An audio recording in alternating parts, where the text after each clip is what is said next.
ഓം ശാന്തി. ഇന്നത്തെ ദിവസം അവ്യക്ത ഫരിസ്ഥാസ്ഥിതിയുടെ അനുഭൂതി ചെയ്യുന്നതിനായി ഇന്നത്തെ ടോപ്പിക്കാണ് സ്നേഹിയും വേറിട്ടതും. ഇന്നത്തെ അവ്യക്ത സൂചന: ഓരോ കാര്യത്തിലും, വൃത്തിയിലും ദൃഷ്ടിയിലും കർമ്മത്തിലും വേറിട്ട സ്ഥിതിയുടെ അനുഭൂതി ഉണ്ടായിരിക്കണം. ആരെ കാണുന്നു അവർ വളരെയധികം സ്നേഹിയും വേറിട്ടതുമായി നമുക്ക് കാണപ്പെടണം. ആത്മീയ സ്നേഹം. നമ്പർ 1 ബ്രഹ്മാവിൻ്റെ ആത്മാവിനോടൊപ്പം നമുക്കും ഫരിസ്തകളുടെ ലോകത്തിലേക്ക് പോകണം, പരംധാമത്തിലേക്ക് പോകണം. അപ്പോൾ മനസ്സിൻ്റെ ഏകാഗ്രതയിൽ ശ്രദ്ധ നൽകൂ, ഓർഡർ അനുസരിച്ച് തൻ്റെ മനസ്സിനെ നടത്തൂ. ഇപ്പോൾ ഈ വിഷയത്തെക്കുറിച്ച് മോഹിനി ദീദിജിയിൽ നിന്ന് നമുക്ക് കേൾക്കാം. ഓം ശാന്തി. നമുക്കെല്ലാവർക്കും നിർമോഹിയായി മാറണമോ അതോ നമ്മൾ നിർമോഹി തന്നെയാണോ? ഇന്നത്തെ ലോകത്തിൽ എത്ര മനുഷ്യരുണ്ടോ, ഓരോരുത്തരുടെയും സംസ്കാരം വ്യത്യസ്തമാണ്. ഇനി ആരെങ്കിലും ട്വിൻസ്, ഇരട്ടകൾ തന്നെയാണെങ്കിലും നിങ്ങൾ ശ്രദ്ധയോടെ നോക്കുകയാണെങ്കിൽ അവരുടെ മുഖത്തിനും വ്യത്യാസമുണ്ടാകും. ഞാനിങ്ങനെ ചിന്തിക്കാറുണ്ട്, ഇങ്ങനെ ഒരു കലാകാരൻ എവിടെയാണ് ഉണ്ടാവുക? ഇത്രയും ചിത്രങ്ങൾ ഉണ്ടാക്കി ഒന്നുപോലും മറ്റൊന്നുമായിട്ട് സാമ്യമില്ല. രണ്ടും ഒരേപോലുള്ള സെയിം ആയിട്ടുള്ള ചിത്രങ്ങൾ നമുക്ക് ലഭിക്കില്ലല്ലോ ഇന്നത്തെ കാലത്ത്, ഇന്നത്തെ ലോകത്ത്. അതിനാൽ ബാബ പ്രകൃതി നമ്മെ വേറിട്ടതാക്കി തന്നെയാണ് മാറ്റിയിരിക്കുന്നത്. ഓരോരുത്തരിലും വ്യത്യാസമുണ്ട്, വ്യത്യസ്തതയുണ്ട്. എന്നാൽ നമ്മൾ സ്വയം ആ വേറിട്ട അവസ്ഥയെ ഉപേക്ഷിക്കുകയാണ്. വലിയ വലിയ ബ്രാൻഡിലുള്ള ഷോപ്പുകൾ, നമുക്ക് ചിലപ്പോൾ ഒരു പീസ് മാത്രമേ അവിടെ നിന്ന് ലഭിക്കുള്ളൂ, രണ്ടാമതൊന്നും കിട്ടില്ല, ഒരൊറ്റ പീസേ ഉണ്ടാവുള്ളൂ നല്ലത്. അപ്പം അതേപോലെ ബാബ ഈ വിശ്വത്തിൽ ഓരോരുത്തരും, മാതാപിതാവാണെങ്കിലും കുട്ടികളാണെങ്കിലും ഒക്കെ ഒരുപോലെ ഉണ്ടാവും, പക്ഷെ വ്യത്യാസമുണ്ട്. അതിനാൽ ഞാൻ എൻ്റെ വേറിട്ട അവസ്ഥ നിലനിർത്തണം. ഒന്ന് വേറിട്ട അവസ്ഥ ശാരീരിക രൂപത്തിൽ. ബാബ നമ്മെ പഠിപ്പിക്കുന്നത് എന്താണ്? എങ്ങനെയുള്ള വേറിട്ട അവസ്ഥയാണ്? ആത്മരൂപത്തിലുള്ള വേറിട്ട അവസ്ഥ. ആത്മരൂപത്തിലുള്ള വേറിട്ട അവസ്ഥയിൽ പല കാര്യങ്ങളും വരുന്നുണ്ട്.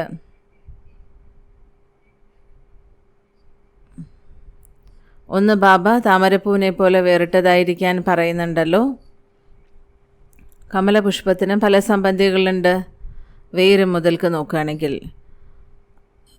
അതുപോലെ തണ്ട്, അങ്ങനെ പലതുമായിട്ട് സംബന്ധമുണ്ട്, എല്ലാമായിട്ട് യോജിച്ചിരിക്കുന്നുണ്ടല്ലോ ഒരു പുഷ്പം എന്ന് പറയുമ്പോൾ. കശ്മീരിലൊക്കെ ചില കുളങ്ങൾ നമ്മൾ പൂർണ്ണമായിട്ടും മുഴുവനായിട്ടും ആ താമരപ്പൂക്കളെ എടുക്കുകയാണെങ്കിൽ അറ്റമുള്ള വേര് വരയ്ക്കും പല സംബന്ധങ്ങൾ, അർത്ഥം പലതരത്തിലുള്ള സാധനങ്ങളുമായിട്ട് യോജിച്ചിട്ടാണ് ആ പൂ ഉണ്ടായിരിക്കുന്നതെന്ന് നമുക്ക് മനസ്സിലാക്കാൻ സാധിക്കും. അത് 9 തരത്തിലുള്ളതുണ്ടെന്ന് പറയണം. പരസ്പരം തമ്മിൽ യോജിച്ചിരിക്കുന്നില്ല എങ്കിൽ പുഷ്പം നല്ല രീതിയിൽ വിടർന്നിരിക്കില്ലല്ലോ, പുഷ്പത്തിന് എന്തെങ്കിലും കേടുണ്ടാവും. നമ്മളുടെ പക്കലും അങ്ങനെ ധാരാളം താമരപുഷ്പങ്ങൾ വരാറുണ്ട്. അത് കുളത്തിൽ നിന്നും വേർപെടുത്തി കഴിഞ്ഞാൽ അധിക സമയം ഇരിക്കില്ല, 2-3 മണിക്കൂറുകൾ മാത്രം. എന്നാൽ ആ വേരോടുകൂടി നാം അതിനെ വെക്കുകയാണെങ്കിൽ അത് എത്ര സമയം വേണമെങ്കിലും ഇരിക്കും. അപ്പോൾ അങ്ങനെ എത്ര സമയം വേണമെങ്കിലും വിടർന്നിരിക്കും. അതും കുളത്തിലാണെങ്കിൽ കുളം, അതുപോലെ സാഗരം, അതുപോലെ വെള്ളച്ചാട്ടം, ഇത് 3 വ്യത്യാസമുണ്ടല്ലോ. കുളത്തിൽ അവിടെ തന്നെ നിൽക്കുന്ന വെള്ളമായിരിക്കും, അതായത് ഫ്ലോ ഉണ്ടാവുകയില്ല, ഒഴുക്ക്, നിശ്ചലമായ വെള്ളമായിരിക്കും. അതായത് താമരപുഷ്പം കുളത്തിലും വേറിട്ട അവസ്ഥയിൽ വിടർന്നിരിക്കുന്നതായിട്ടാണല്ലോ നമ്മൾ കാണുന്നത്.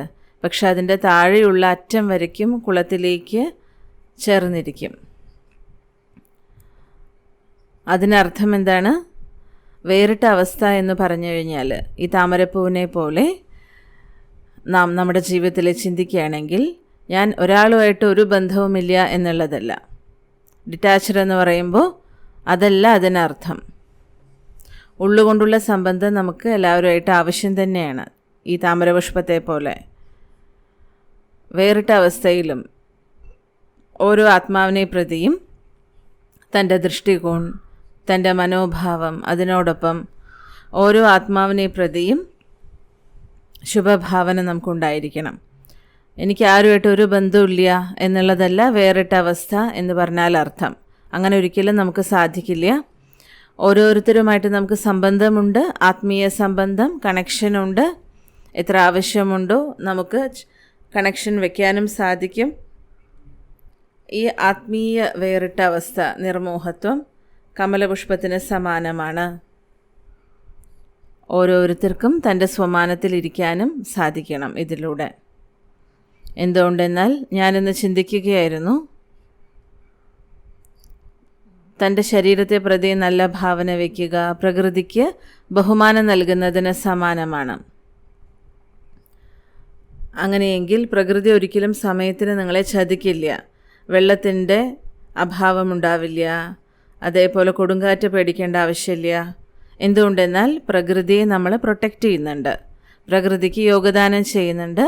ഈ ഒരു അനുഭവം എനിക്ക് ഒരുപാട് തവണ ഉണ്ടായിട്ടുണ്ട്, പ്രകൃതി നമ്മുടെ കൂട്ടു നിൽക്കുന്നതായി. അതിനാൽ ആത്മീയ രീതിയിലുള്ള വേറിട്ട അവസ്ഥാർത്ഥം തൻ്റെ സ്വമാനത്തിൽ സ്ഥിതി ചെയ്യുക. തൻ്റെ സ്വമാനത്തിൽ ഇത്രയും സ്ഥിതി ചെയ്യണം.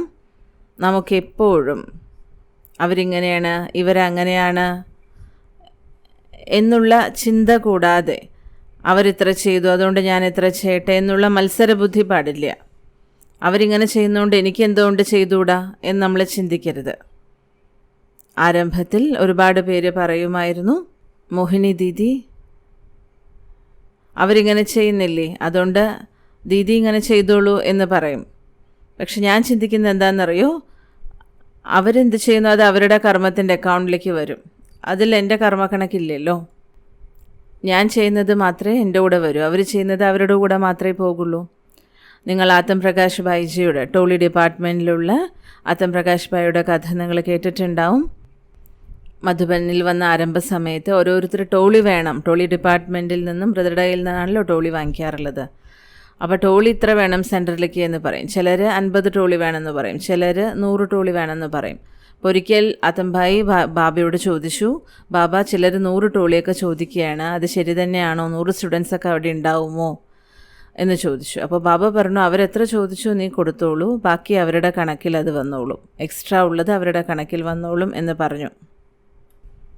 എന്തുകൊണ്ടെന്നാൽ അന്നത്തെ ദിവസങ്ങളിൽ ടോളി ഉണ്ടാക്കുക എന്ന് പറയുന്നത് വളരെ ചിലവുള്ള കാര്യമാണല്ലോ. പക്ഷെ ഇന്ന് അങ്ങനെയല്ല, ആയിരക്കണക്കിന് ടോളി ഉണ്ടാക്കുന്നതും വളരെ സിമ്പിളാണിന്ന്.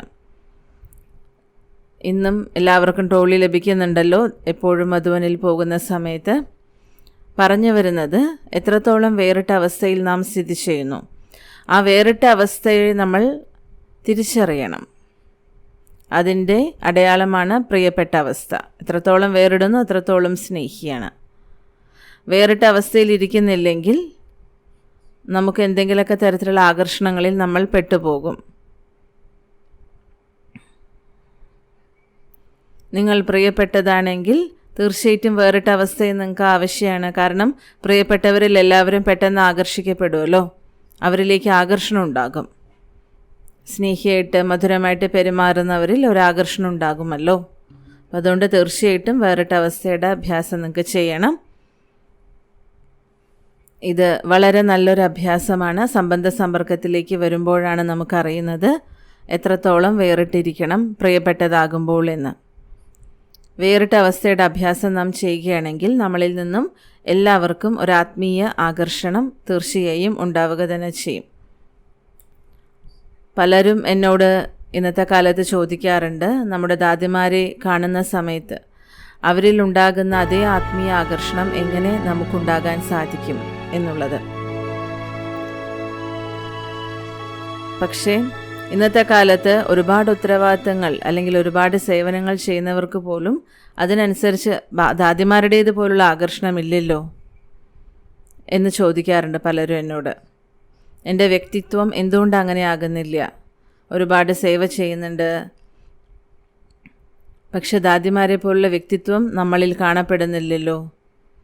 അപ്പോൾ നമ്മൾ കുറച്ച് ആഴത്തിലേക്ക് പോയി അഭ്യാസം ചെയ്യണം. എത്രത്തോളം ഈ ദേഹത്തിൽ നിന്നും വേറിട്ടിരിക്കാൻ സാധിക്കുന്നു, ആ അഭ്യാസം വർദ്ധിപ്പിക്കൂ.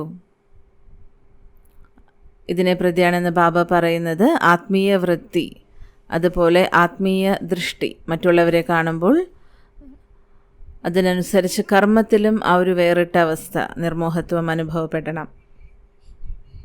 വൃത്തി, ദൃഷ്ടി, കർമ്മത്തിൽ നിർമോഹത്വം ഉണ്ടാകണം. മറ്റുള്ളവരെ കാണുന്ന സമയത്ത് അവർ സംസാരിച്ചുകൊണ്ടിരിക്കുന്നു, നമ്മൾ സംസാരിക്കുന്നു, പക്ഷേ ഈ ദേഹത്തിൽ നിന്ന് വേറിട്ട അവസ്ഥ അനുഭവിച്ചുകൊണ്ടായിരിക്കണം. ആത്മീയ സ്നേഹം നമ്മളിലുണ്ടായിരിക്കണം. ബ്രഹ്മബാബയോടൊപ്പം നമുക്കും ഫരിസ്തകളായി പിന്നീട് പരംധാമത്തിലേക്ക് പോകണം. അതിനായി മനസ്സിൻ്റെ ഏകാഗ്രതയിൽ അറ്റൻഷൻ വെക്കണം. അങ്ങനെയെങ്കിൽ ആജ്ഞ അനുസരിച്ച് മനസ്സിനെ നടത്താൻ സാധിക്കും.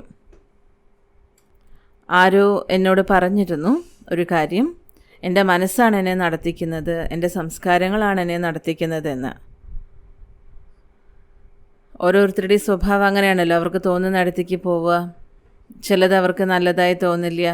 പലരും സ്വഭാവത്തിന് വശപ്പെട്ടാണ് ലോകത്തിൽ ജീവിച്ചുകൊണ്ടിരിക്കുന്നത്. അങ്ങനെയുള്ള സ്വഭാവ സംസ്കാരങ്ങളെ നമ്മളും അഡ്ജസ്റ്റ് ചെയ്യാറുണ്ട്. പക്ഷേ അങ്ങനെ ഒരിക്കലും പാടില്ല.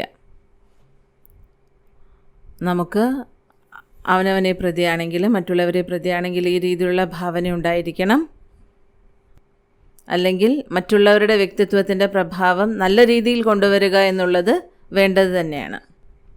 എന്നാൽ മറ്റുള്ളവരുടെ നിയന്ത്രണത്തിൽ, മറ്റുള്ളവരെ ഭയപ്പെട്ടിട്ട് നമ്മൾ അവരുടെ വ്യക്തിത്വത്തിൻ്റെ പ്രഭാവത്തിലേക്ക് വരിക എന്ന് പറയുന്നത് അതൊരു സംസ്കാരമാക്കി മാറ്റരുത്. സേവനത്തിൻ്റെ കാര്യത്തിലാണെങ്കിലും എന്താണെങ്കിലും സംസ്കാരമായിരിക്കരുത് നമ്മളെ കൊണ്ടു നടത്തേണ്ടത്.